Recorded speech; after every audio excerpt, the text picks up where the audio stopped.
helped you, and does that help at all kind of diagnosing defenses and what they're in? Yeah, definitely. I think, having some of that stuff in helps with diagnosing defense and, obviously helps in the run game and the pass game as well, just, with certain things. So, yeah, definitely it shifts motions. When any team does it, when you watch other teams do it on film, you see how it helps them. So, we said kind of why not? And I felt like it was really good for us. Do you expect to have more of that going forward, or is it something just about that work against the Bills? Yeah, we'll see.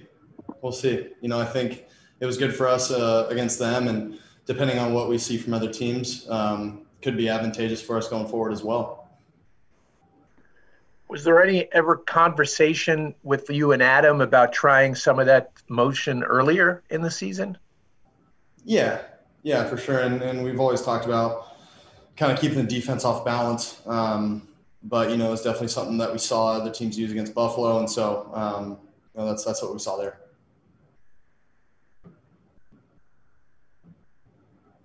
And Kansas City makes headlines because of their offense, but their defense is pretty good too. So could you just describe some of the players that jump out at you and some of the schematic challenges that you're going to face? Yeah, obviously you got the Honey Badger back there doing what he does. He's, I played in my rookie year. He's a good player, man. He, is really good at disguising certain looks and disguising certain pressures and different coverages. And then obviously you got, we call them game wreckers. You got Chris Jones and you got Frank Clark on the D line. Obviously they got other guys as well, but those guys can do some, special things on the football field. And, and then obviously their secondary, and then their backers as well. Their backers play really well, and obviously the offense gets a lot of hype, but we know that we're going against a really, really good defense as well.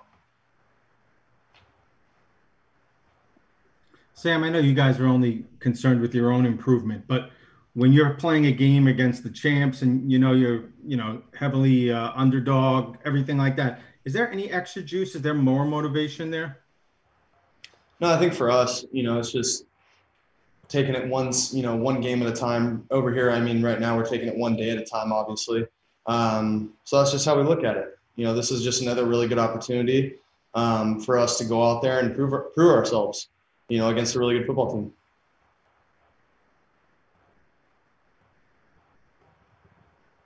Can you just talk about what it's getting some of those young guys involved in the offense? Like we saw, obviously Mims makes his debut and P. Ryan got the ball a lot more than usual. Just talk about having them in the huddle with you and what that does for the offense. Yeah, obviously they're really good players.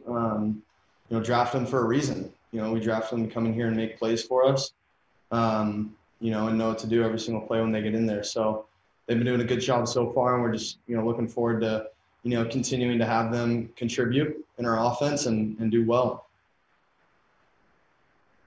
Adam said that Mims obviously still has a long way to go, given he didn't get to practice much, but that you could kind of see the improvement that he's already making week to week. What does that look like from your standpoint, and how quickly are you guys developing a chemistry? Yeah, you can see, like you said, week to week, he's getting better every single day. And, for him, it's really just getting comfortable. The more he gets, time in the system and with me, to be able to talk about, hey, what did you see on that one? Or, on that go ball, I was thinking back shoulder, why'd you throw it over the top? Just certain things like that, that, you're always kind of looking for in a receiver to come back to you with information. And so I can talk to him, hey, this is what I'm looking for. And then, he can also tell me, hey, this is how I feel like I'm going to be able to beat this guy. So just certain things like that. He's been doing a really good job of communicating. And like I said, he's just been doing a really good job as well as, just continuing to absorb as much as he can with this offense. Adam kind of mentioned that he's a pretty quick learner. When you talk to him like that, do you kind of see it go into play pretty quickly? Say it one more time. Well, when you talk to him about making an adjustment, does he make it pretty quickly? Yeah. Yeah. The second that we say something, he's very quick to adjust. Or, if he sees it on tape, because certain guys learn different ways. If he, sees himself do it and then you say, no, this is kind of how we're looking at it, then, he's able to adjust that way. Tim, I think one of the perplexing things for fans is Chris Herndon's lack of involvement. I mean, everyone remembers 2 years ago how you and he seemed to have this really good chemistry. And, why do you think that hasn't developed this season so far? Yeah, I think it's, a combination of a lot of things, but Chris is always going to be a weapon for us and someone that we always look to get the ball to. I just think so far this year, it hasn't worked out that way.